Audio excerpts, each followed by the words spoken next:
اللهم صل على سيدنا محمد يا رب صل وسلم دائما.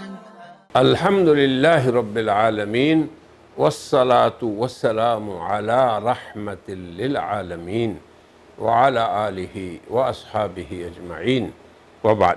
أعوذ بالله من الشيطان الرجيم. بسم الله الرحمن الرحيم. وما أرسلناك إلا رحمة للعالمين. صدق الله العظيم. سامعین و ناظرین، حضرت رحمت للعالمین کی رحمت کی وسعتوں کے اس سلسلے میں ہم نے آپ کے دعوتی خطوط کا ذکر گزشتہ 2 حلقوں میں کیا تھا۔ ایک تو آپ کے کسریٰ کے نام خط کا ذکر کیا، دوسرے قیصر کے نام خط کا۔ قیصر روم کے بادشاہ کا لقب ہوتا اور اس شخص کا نام ہرقل تھا، اور یہ نامہ مبارک بھی حضرت صلی اللہ علیہ وسلم کی خاتم مبارک انگوٹھی مبارک سے مختوم تھا۔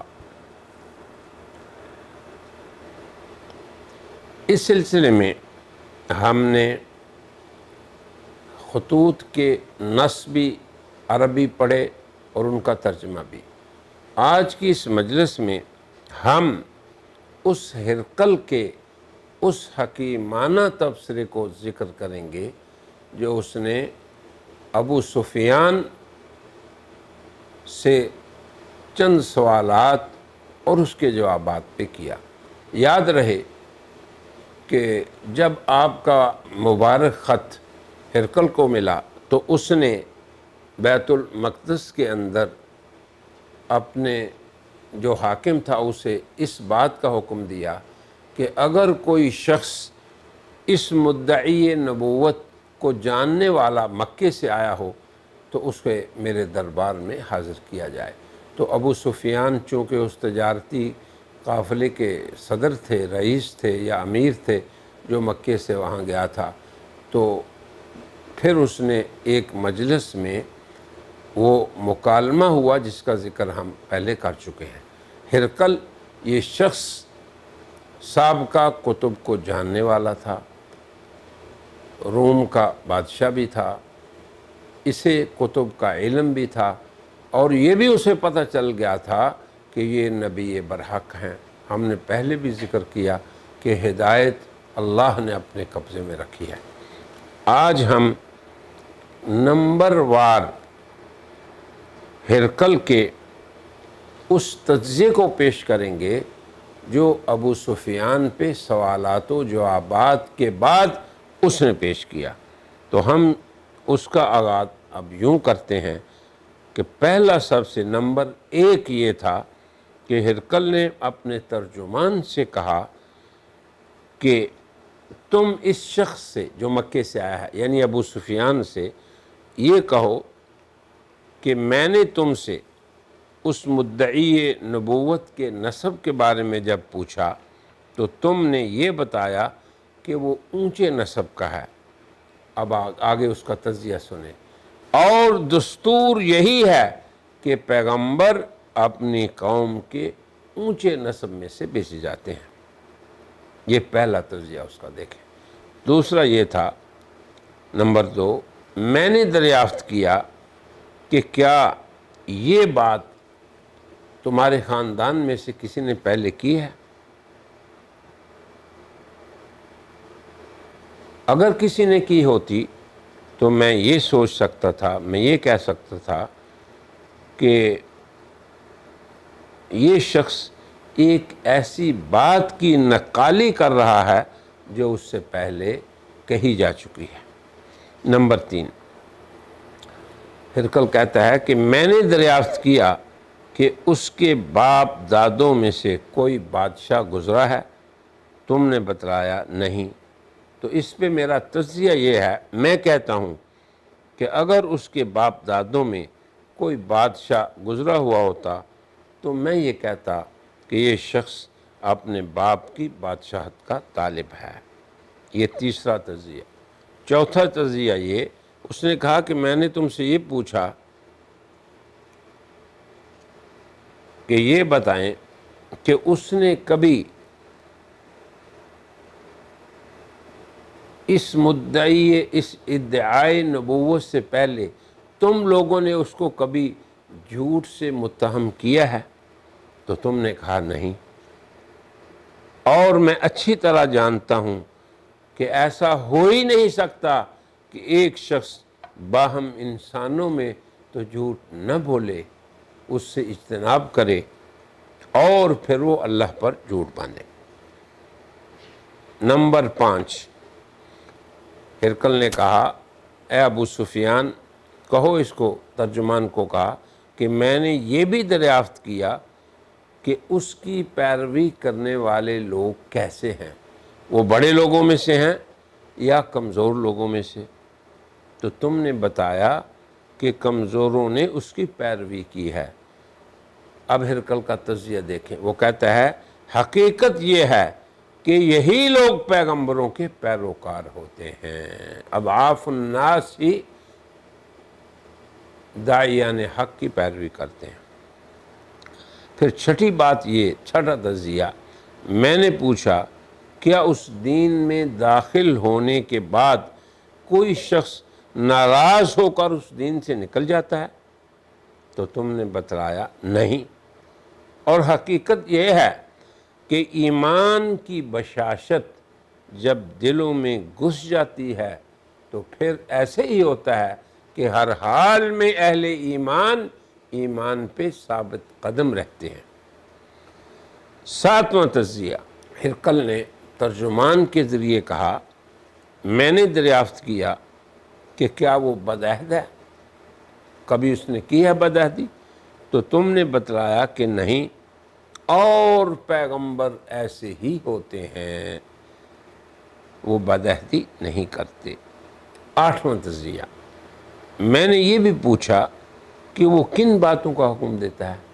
تو تم نے بتایا کہ وہ تمہیں اللہ کی عبادت کرنے اور اس کے ساتھ کسی کو شریک نہ کرنے کا حکم دیتا ہے،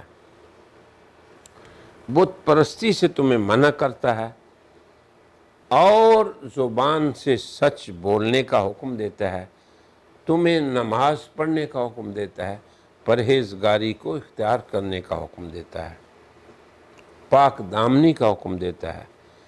تو اب جو کچھ تم اس کی تعلیمات کے بارے میں کہہ رہے ہو، اگر یہ صحیح ہے تو یہ شخص بہت جلد میرے ان دونوں قدموں کی جگہ کا بھی مالک ہو جائے گا۔ میں جانتا ہوں کہ ایسا نبی آنے والا تھا، مگر یہ مجھے نہیں تھی توقع کہ وہ نبی تم میں سے ہوگا۔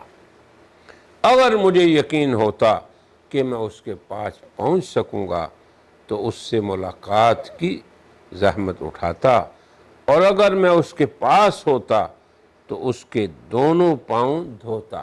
اب آپ دیکھیں، یہ وہ ہرقل کے تجزیے کے الفاظ ہیں جن کو نمبر وار ہم نے پیش کیا ہے۔ اس کے بعد اب آپ دیکھیں، ہرقل نے رسول اللہ صلی اللہ علیہ وسلم کا خط منگوایا اور اسے پڑھا۔ جب پڑھ کر فارغ ہوا تو اب وہاں آوازیں بلند ہوئیں۔ اس کی طرف بھی ہم تھوڑا سا پہلے اشارہ کر چکے ہیں کہ جب اس نے اپنے لوگوں کو کہا، بلکہ اپنے بڑے پوپ سے پوچھا، تو اس کی بھی یہی رائے تھی کہ یہ شخص سچا نبی ہے، تو پھر لوگوں نے بہت شور و شغب کیا۔ تو اس کے بعد اب آپ دیکھیں یہاں پہ کہ اتنا عقل مند انسان، اتنا سابقہ کتابوں کا علم رکھنے والا اور صحیح تجزیہ پیش کرنے والا، نبوت اور مقام نبوت اور وظیفہ نبوت کے بارے میں اللہ نے اسے بھی ہدایت کی توفیق نہیں دی۔ اب اس پوری بات میں ایک جگہ پہ ابو سفیان کہتے ہیں کہ میں نے جو تھوڑا سا گسیڑی بات اپنی طرف سے وہ یہ تھی کہ ہم اور وہ آج کل ایک معاہدے میں ہیں، یعنی صلح حدیبیہ کے بعد کا یہ قصہ ہے۔ تو اب پہلے تو اس نے کبھی بدعہدی نہیں کی تھی، اب آئندہ کا ہمیں پتہ نہیں۔ تو اب اتنی بات اس نے اپنی طرف سے داخل کی تھی۔ تو اس پہ بھی ہرقل کا تجزیہ دیکھیں اور اس کی عقل و فراست کی داد دیں۔ اس نے کہا کہ جب تم یہ کہہ چکے ہو کہ ماضی میں اس نے کبھی ہم سے بدعہدی نہیں کی اور اب ہمیں کچھ علم نہیں، تو یہ تمہاری بات بالکل بے وقت ہے۔ اور وہ سمجھ گیا کہ یہ شخص اپنی طرف سے کچھ پچر لگا رہا ہے اور کوئی چیز اندر گسیڑ رہا ہے رسول اکرم صلی اللہ علیہ وسلم کی سیرت کے بارے میں۔ تو اب ان سب چیزوں کو سننے کے بعد تھوڑا سا یہاں پہ ابو سفیان کا تجزیہ بھی سن لیں۔